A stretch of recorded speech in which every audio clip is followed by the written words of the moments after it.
شاتورا پادشاهانی و سپاه هیتیا و اهلامو رو محاصره کرد. او گذرگاه و راه تامین آب مرا قطع کرد.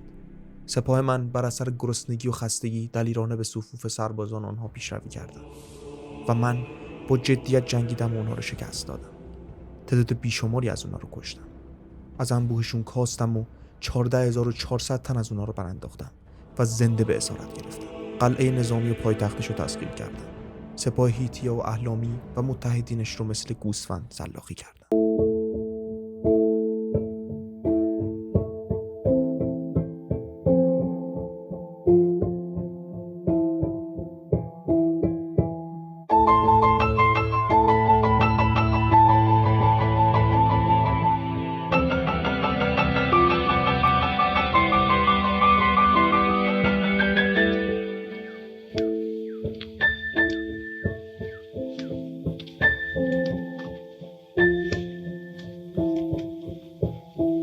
این متنی که براتون خوندم رو شلم نصر اول حدود سال 1274 تا 1245 پیش از میلاد روی کتیبه‌های بجا مونده از امپراتوری آشور حک کرده.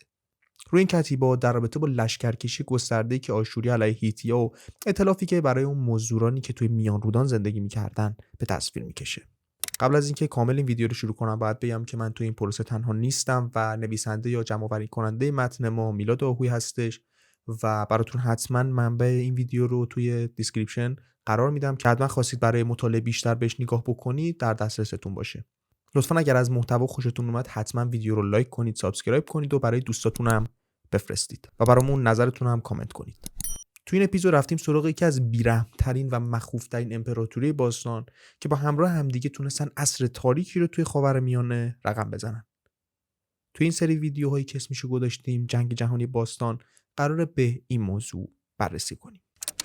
تصور کنید خودتون رو در دل یک امپراتوری عظیم، جایی که فرمانروایانی با قدرتی بی‌نظیر سرزمین‌های گسترده رو زیر سلطه خودشون درآوردن. اینجا آشوره، امپراتوری که با عزم و اراده خدایان از هر گوشه‌ای از جهان باستان، از کوهستان‌های ارمنستان تا سواحل مدیترانه حاکمیت خودش رو برقرار کرده بود. اینجا سرزمین شاهان افسانه‌ای مثل تلیگاتپلیسر اول، جایی که جنگجویانش در هر نبرد وحشتی بی‌پایان رو در دل دشمنانشون مینداختن. به عصر طلایی آشور خوش اومدید، جایی که تاریخ، اسطوره و واقعیت در هم تنیده شدن. اول از همه آشوریا توی شهرهای کوچیکی زندگی میکردن که توی قسمت‌های مرکزی و شمالی بین النهرین بودن. اون موقع وقتی که سارگونیا منطقه دجله و فرات رو برای مدت خیلی کوتاهی کنترل میکردن، این شهرهای کوچیک با هم متحد شدن و این منطقه که آشوریا توش بودن برای بیش از 1000 سال قلب امپراتوری آشور شد. این بخش هم توی قسمت بالای رود دجله قرار داشت. دو رودخونه زابلیا و زابسفلی از شمال شرقی این منطقه عبور میکردن. حالا آشور، اولین شهر مهم آشوریا، اسمش رو از یه خدای محلی گرفته بود و حدود 40 کیلومتری زابسفلی توی ساحل غربی دجله قرار داشت. شهرهای دیگه مثل کاله یا همون نمرود، موسل و نینوا هم توی شمال تلاقی دجله یا زاب الیا قرار داشتن. یه پژوهشگر بزرگ به اسم جیمز هنری بریستد در مورد آشور اینطوری می‌نویسه، میگه که آشور از آب و هوای خیلی بهتر و خنک‌تر از جلگه داغ بابل برخوردار بود.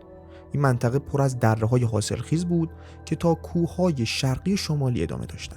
تو این دره‌ها مراتع سرسبز، مزارع گندم و جو بودن.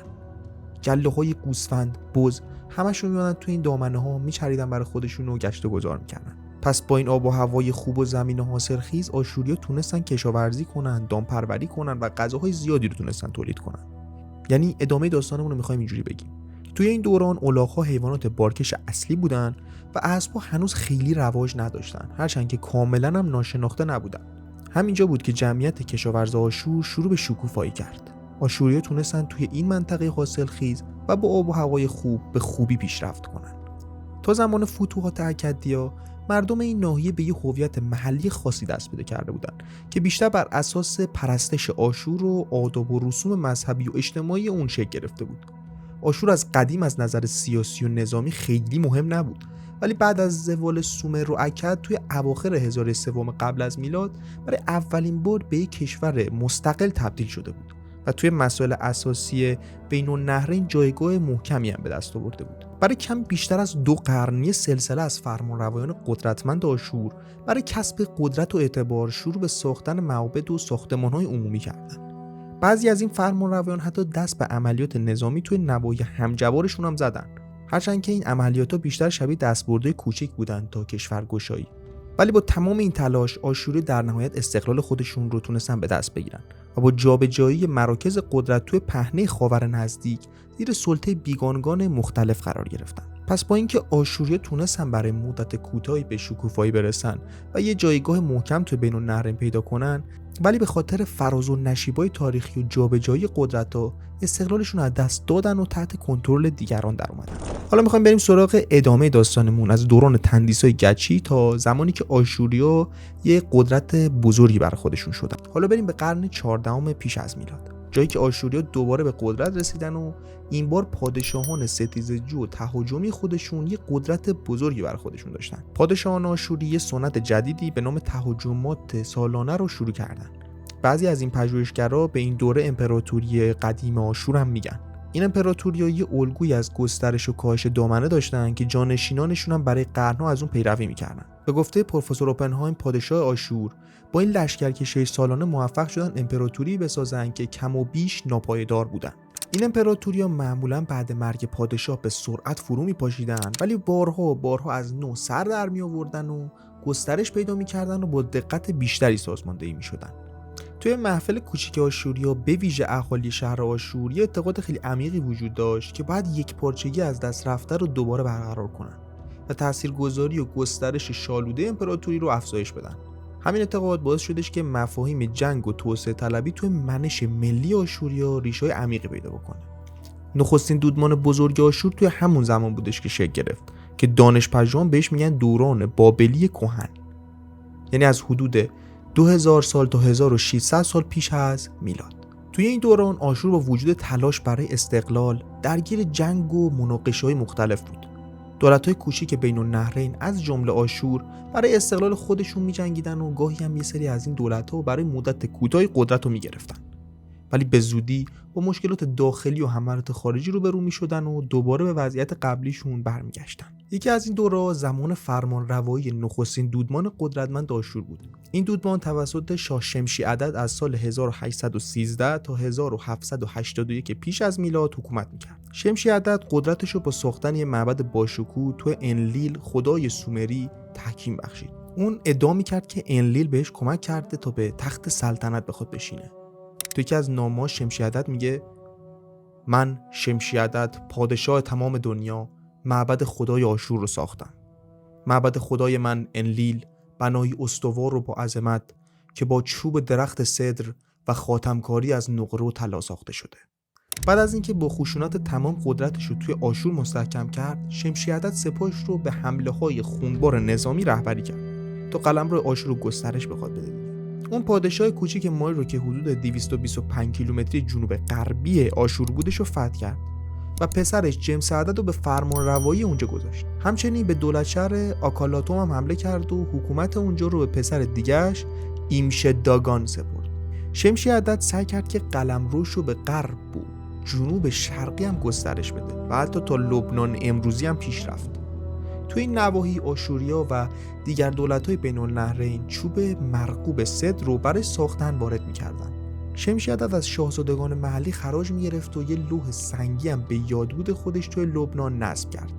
تو اونجا برگشت روی اون لوح نوشت نام بزرگ و لوح یادبودم رو در کشور لابان یا لبنان در ساحل دریای بزرگ برپا می‌دارم. شمشی عدد و پسرش هم توی جنوب شرقی با دولت اشنونا درگیر بودن. اشنونا دره رود دیاله رو کنترل می‌کرد. شمشی عدد با فرمانروایان بابل صلحی نسبتاً ناپایدار داشت، اما به جنگ‌های کوچیک با همسایگانش هم داشت ادامه‌ش رو میداد تا قلمروش رو به خود این مقدار گسترش بده دیگه. از نامه‌هاشون پیداست که شمشی عدد و پسراش همیشه در تلاش برای فتح قلمروی جدید هم بودن. توی یکی از نامه‌ها شمشی عدد به پسرش جیمز عدد میگه که 5 روز پیش فرمانروای قبره رو شکست دادم و حالا قبیله جعیلاتوم رو هم شکست دادم. شهر هیبارا رو هم گرفتم. شادمان باش. اما بعد مرگ شمشی عدد توی سال 1781 پیش از میلاد اوضاع آشور یه مقدار تغییر داد. ایمشداگان جانشین شمشی عدد در نامه به برادرش میگه که من بر تخت پدرم نشستم و بسیار گرفتارم، اما نگران نباش، پادشاهی از آن تو خواهد. اما این دوران آرامش هم کوتاه بود. زیمریلیم عضو ناراضی خاندان سلطنتی ماری جیمز عدد رو از تخت پایین کشید و استقلال شهر ماری رو دوباره برقرار کرد. اما خب عمر سلطنت زیمریلیم هم کوتاه بود، چون که چند سال بعدش حمورابی پادشاه بابل به قدرت رسید و دوباره تغییراتی توی اوضاع منطقه اتفاق افتاد. وقتی حمورابی برای گسترش قلمروش لشکرکشی کرد، ماری که بزرگترین شهر جلگه غرب فرات بود برای همیشه نابود شد. بعد از این اتفاق آشور و دیگر شهرهای پادشاهی آشور هم به زیر سلطه بابل درآمدند.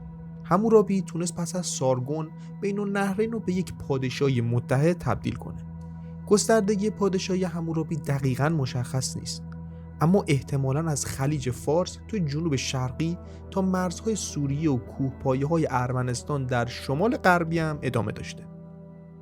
یکی از جالب‌ترین بخشایی که تو این دوران وجود داره مکاتباتی بوده که بین پسران شمشی عدد رد و بدل می‌شده. این نامه‌هاشون نشون میده که رقابت‌های خانوادگی و مشکلات‌های برادرانه همیشه وجود داشته. تو یکی از این نامه‌ها ایشمه عدد به برادرش ایشی عدد می‌نویسه این موضوعی است که نباید در موردش حرفی زده بشه، ولی بذار الان حرف بزنم تا دلم خالی بشه. تو پادشاه بزرگی هستی. به من گفتی دلت می‌خواد 2 تا اسب داشته باشی. من اونا رو برات فرستادم. ولی حالا تو فقط برای من 20 مینا قلب فرستادی. کسی اینا رو بشنوه چی میگه؟ قطعاً نمیتونه ما رو توی یه جایگاه برابر ببینه. خانواده من، خانواده تو هم هست. چرا یه برادر نمیتونه خواسته برادرش رو برآورده کنه؟ اگر این قلعه رو برام نمیفرستادی قطعاً دلم نمیشکست. تو پادشاه بزرگی نیستی. چرا این کارو کردی؟ خلاصه این بودش که توی این نامه 2 تا برادر حسابی از خجالت هم دیگه در اومدن. و اما حمورابی چجوری تونست که قلمرو خودش رو تا این حد وسیع کنه؟ این موفقیت رو احتمالاً 1-2 قرن زودتر از 3 نوآوری بزرگ نظامی اتفاق افتادن. این نوآوری که شامل اهلی کردن گسترده اسباب، تکمیل فنون کارهای چوبی برای ساختن چرخ‌های پره‌دار و تولید بدنه سبک عرابه‌ها برای کمان‌های مختلف بود. این کمان‌ها با چسبوندن تیکه‌های استخوان یا زردپی توی داخل چوب ساخته می‌شدن و باعث می‌شد که تیرها سریع‌تر و مؤثرتر پرتاب بشن. پروفسور واتکینز میگه که کمان مختلط نسبت به کمان بلند ساده به تیر سرعت بیشتری میده و بسیار کوتاه‌تره، بنابراین راحت‌تر میشه ازش استفاده کرد. مثلا توی عرابه. ترکیب این جنگ افزارا با عرابه‌های جنگی سریع میتونست انقلاب بزرگی رو توی میدان نبرد ایجاد بکنه. اگر خردمندانه استفاده میشدن میتونستن آرایش پیاده نظاما رو در هم بشکنن و اونا رو پراکنده بکنن. توی یکی از لوحایی که مربوط به سال 1750 پیش از میلاده، شمش خدای خورشید مجموعه قوانین رو به حمورابی اعطا میکنه که بعدها پادشاه بابل به اونا مشهور شد. خب دوستان، اینجا قسمت اول از تمدن آشور به پایان رسید. امیدوارم که از این قسمت خوشتون بیاد. اگر میخواید که روی دور و جریان این سریالا باشید حتما قسمت قبلی که در رابطه با سومر بود رو نگاه کنید. مرسی که هستید. حمایت از ما فراموش نشه. تا دیدار دیگر، بدرود.